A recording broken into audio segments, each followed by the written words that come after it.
उद्यापासून अखंड महाराष्ट्रामध्ये जसा माननीय शिंदेसाहेबांचा आभार दौरा सुरू होईल त्याच आभार दौऱ्यामध्ये किंवा नंतर फार मोठे पक्षीय बदल झालेले आपल्याला दिसतील।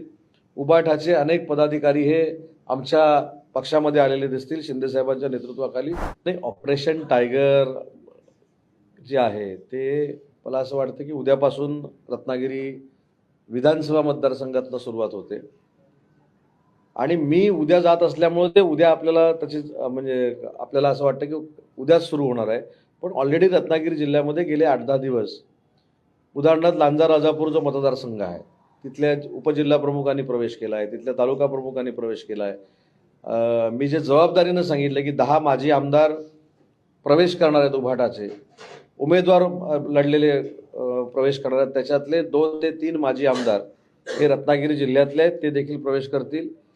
परंतु ही पत्रकार परिषद घेण्यामागचा उद्देशच एवढा होता की एखादं चांगलं काम करत असताना कशा पद्धतीनं खोटं नाटं सांगून लोकांची दिशाभूल केली जाते याचं मूर्तिमंत उदाहरण म्हणजे मागच्या 2-3 दिवसातल्या पत्रकार परिषदा आहेत। त्यात राजकीय देखील पत्रकार परिषदा झाल्या। राजकीय पत्रकार परिषदेमध्ये अनेक लोकांनी आपापल्या स्टेटमेंटमधनं दिवे लावले आणि दिवे लावत असताना माझ्या नावाचा उपयोग केला, पण एक माझ्या लक्षात आलं की स्वतःच्या राजकीय अस्तित्वाचा अस्त होत असताना माझ्या नावाचा उपयोग करून तो स्वतःचा राजकीय उदय करून घेत आहे। त्याच्यामुळे ही अतिशय चांगली बाब आहे। माझ्या दृष्टीनं मला ते मोठं करतायत। परंतु एक महत्त्वाची गोष्ट आहे की कितीही एकनाथ शिंदे साहेबांबद्दल आणि माझ्याबद्दल सांगून आमच्या दोघांमध्ये दरी निर्माण करण्याचा प्रयत्न केला तर ती कदापि होणार नाही। त्याच्यामुळे हे राजकीय बालिशचाळे काही लोकांनी थांबवले पाहिजे। मी वारंवार सांगतोय की उद्या त्याचा मुहूर्त आहे रत्नागिरीत, उद्यापासूनच जे आम्हाला पक्षाच्या निष्ठा शिकवतात, जे आम्हाला पक्षाबद्दल सांगतात, त्यांच्यासोबतच काम करणारी नेते मंडळी आता सांगतात की खऱ्या अर्थानं जर शिवसेना कुठची असेल, बाळासाहेबांच्या विचाराची शिवसेना कुठची असेल, तर ज्या शिवसेनेचे मुख्य नेते एकनाथ शिंदे साहेब आहेत तीच शिवसेना खरी आहे। आणि म्हणून उद्यापासून अखंड महाराष्ट्रामध्ये जसा माननीय शिंदेसाहेबांचा आभार दौरा सुरू होईल त्याच आभार दौऱ्यामध्ये किंवा नंतर फार मोठे पक्षीय बदल झालेले आपल्याला दिसतील। उबाठाचे अनेक पदाधिकारी हे आमच्या पक्षामध्ये आलेले दिसतील शिंदेसाहेबांच्या नेतृत्वाखाली। त्याच्यामुळे नाहक बालिश पद्धतीनं आरोप प्रत्यारोप करणं हे राजकीयदृष्ट्या फार चुकीचं आहे असं माझं मत आहे। आणि म्हणून जे 15,70,000चे जे MOU झालेले आहेत त्याचा देखील बेस आमच्याकडे आहे।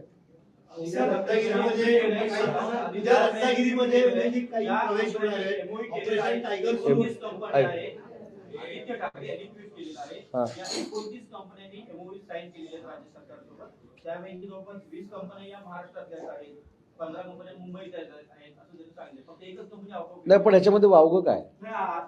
एक मिनिट, ज्या 29 कंपन्या त्यापैकी 20 कंपन्या मुंबईतल्या आहेत आणि 4 कंपन्या पुण्यातल्या आहेत। ह्या सगळा खटपट आहे तो पर्यावरणासाठी किंवा पर्यटकासाठी केला असं आहे। प्रत्येक जण प्रत्येकाच्या चष्म्यातनं बघत असतो। असं जर असेल तर तो 50,000 कोटीचा एनर्जीचा प्रकल्प देखील महाराष्ट्रामध्ये होऊ शकला असता 4 वर्षापूर्वी, बरोबर ना? तेव्हा डावसला जायची आवश्यकता नव्हती, तो पण इथं होऊ शकला असता। त्याच्यामुळे आरोप प्रत्यारोपाकडे मला काय बघायचं नाही आणि त्यांना उत्तर देखील द्यायचं नाही। पण मला असं वाटतं की महाराष्ट्रातला इंडस्ट्रियलिस्ट, मुंबईतला इंडस्ट्रियलिस्ट किंवा भारतातला इंडस्ट्रियलिस्ट जागतिक स्तरावरच्या प्लॅटफॉर्मवर जाऊन महाराष्ट्रासोबत जर MOU करत असेल तर महाराष्ट्राचं नाव जागतिक स्तरावर मोठं होतंय याचा अभिमान काही लोकांना पाहिजे। आणि तिथं अनेक लोक जात असतात, अनेक लोक म्हणजे ज्यांचा इंडस्ट्रीशी काही संबंध नाही अशी लोक देखील महाराष्ट्राचं कौतुक करायला स्वतःच्या पैशाला तिथे येतात। त्याच्यामुळे महाराष्ट्रातला इंडस्ट्रीज जाऊन जर FDI आणत असेल तर आपल्याला अभिमान पाहिजे ना। उद्या मराठी माणसानं उद्योजक म्हणून दावोसमध्ये MOU केला आणि बाकीच्या सगळ्या फॉरेन कंपनीपेक्षा तो जास्त FDI आणणार असेल तर आपल्या सगळ्यांना अभिमान असला पाहिजे। त्याच्यामुळे ते मुंबईतच का झाले, दिल्लीतच का झाले, डावोसलाच का झाले, मग 4 वर्षापूर्वी देखील डावोसला का गेले हा प्रश्न निर्माण होईल। पण त्या प्रश्नामध्ये मला जायचं नाही। आम्ही जे केलेलं आहे ते महाराष्ट्राच्या उन्नतीसाठी आणि महाराष्ट्राला जागतिक प्लॅटफॉर्मवर दर्जा मिळण्यासाठी गेली 3 वर्ष सातत्यानं आम्ही प्रयत्न करतो। ऑपरेशन टायगरची सुरुवात रत्नागिरीपासून होते, काय मोठे पक्ष प्रवेश उद्या होणार आहे, काय असेल ऑपरेशन टायगर? नाही, ऑपरेशन टायगर जे आहे ते मला असं वाटतं की उद्यापासून रत्नागिरी विधानसभा मतदारसंघातनं सुरुवात होते आणि मी उद्या जात असल्यामुळे ते उद्या आपल्याला त्याची म्हणजे आपल्याला असं वाटतं की उद्याच सुरू होणार आहे. पण ऑलरेडी रत्नागिरी जिल्ह्यामध्ये गेले 8-10 दिवस उदाहरणार्थ लांजा राजापूर जो मतदारसंघ आहे तिथल्या उपजिल्हा प्रमुखांनी प्रवेश केला आहे, तिथल्या तालुका प्रमुखांनी प्रवेश केला आहे.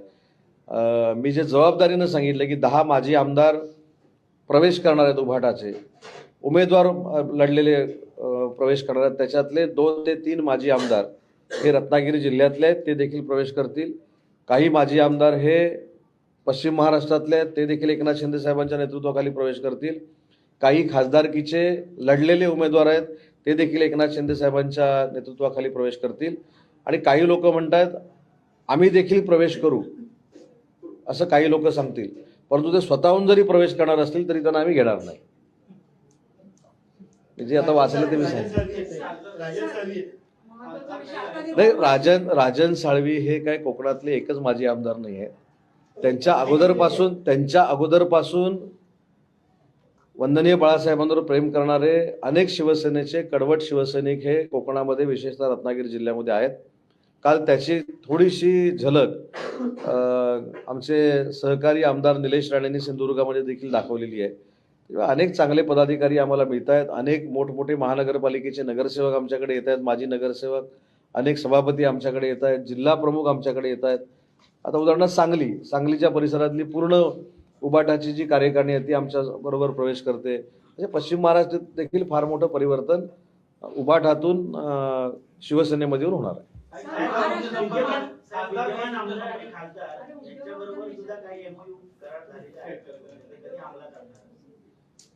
नाही, ते इंडस्ट्रीचे एमओयू हे 3 वर्ष लागतात.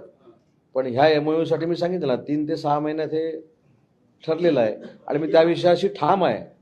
आजही पुन्हा एकदा सांगतो की माझ्यावर किती आरोप प्रत्यारोप टीका 20 आमदार 40 आमदार काही करू देत, पण मी सांगतो की या 2 ते 3 महिन्यामध्ये लोकप्रतिनिधी काँग्रेसचे उबाठाचे हे नक्की एकनाथ शिंदे साहेबांचं नेतृत्व स्वीकारतील. आणि मी जो काल सांगितलेला आकडा जो आहे तो अतिशय परफेक्ट आहे आणि त्याची सुरुवात माजी आमदारांपासून होणार आहे. कारण काही टेक्निकली अडचणी असल्यामुळं त्याच्यानंतर तुमच्या लक्षात येईल की मी बोललेलं खरं आहे की खोटं आहे. राजकीय मारामारी किती होते, पण नेहमी तुम्ही जेव्हा दावोस असेल किंवा पत्ते गुंतवणूक काढायला तेव्हा आपला चेहरा म्हणून आपण जातो. ते जे वाद होत असतात, तुम्ही व्हाईट पेपर काढला त्याच्याबद्दल ते बोलत नाही, वारंवार अशा होणाऱ्या तक्रारी ह्याच्यामुळे महाराष्ट्राच्या प्रतिमेला इमेजला धक्का लागतो. ती थांबण्यासाठी काय म्हणजे कायम नेहमी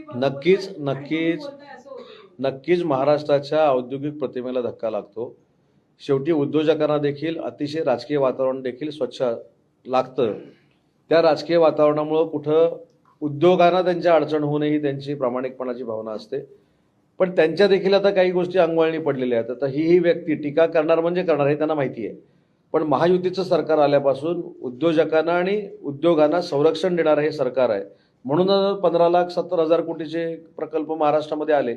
त्याच्यामध्ये ते कितीही जरी बोलले तरी त्याचा काही फरक आमच्यावर देखील पडणार नाही आणि उद्योजकांना देखील माहिती आहे आपल्याला जर उद्योग करायचा असेल चांगल्या पद्धतीनं इन्सेंटिव्ह पाहिजे असेल तर कुठच्याही परिस्थितीमध्ये आम्हाला महाराष्ट्रामध्येच जावं लागेल.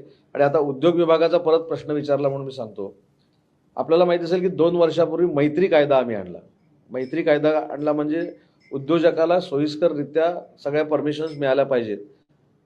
हे पहिलं पारदर्शक कायदा जर कुठं झाला असेल तर तो महाराष्ट्रामध्ये झाला आणि ते आता पोर्टलमध्ये आम्ही कन्वर्ट करतोय.